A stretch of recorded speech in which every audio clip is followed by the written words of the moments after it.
বিসমিল্লাহির রহমানির রহিম। আসসালামু আলাইকুম বন্ধুরা, এনআই এগ্রোর আরো একটু ভিডিওতে আপনাদেরকে স্বাগতম। বন্ধুরা, এই ভিডিওতে আমি দেখাতে চলেছি আমি কতগুলো দেশি মুরগির বাচ্চা নিয়ে এসেছি, অর্থাৎ 200 পিসের মতো দেশি মুরগির বাচ্চা নিয়ে এসেছি। সেটা হচ্ছে যে দেখতে পাচ্ছেন টিএচআর হাসারি থেকে। তো টিএচআর হাসারি থেকে কেন বাচ্চা নিলাম? টিএচআর হাসারি থেকে বাচ্চা নেওয়ার কারণ হচ্ছে টিএচআর হাসারির যিনি ওনার, তিনি আমাকে চ্যালেঞ্জ দিয়েছেন যে সবগুলোই দেশি মুরগির বাচ্চা হবে, তবে হয়তো শতকরা 2-1টা ফার্মির ক্রস থাকতে পারে।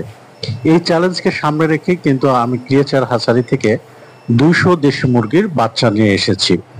তো টিএচআর হাসারির যে চ্যালেঞ্জ, সেটা আসলে কতটুকু সত্য সেটাই কিন্তু প্রমাণিত হবে আমার এই ভিডিওগুলো থেকে। তাছাড়া বন্ধুরা, আমি যে দেশি মুরগি পালন করছি এই কারণেই মূলত যে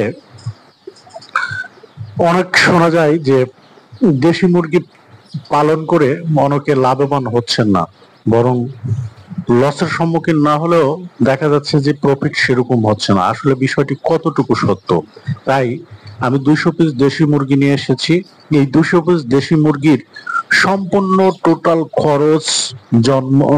খরচ, মৃত্যু, কয়টা মারা গেল, কি কি খাওয়াইলাম না খাওয়াইলাম, তা ধারাবাহিকভাবে কিন্তু আমার এই ভিডিওতে উপস্থাপিত হবে।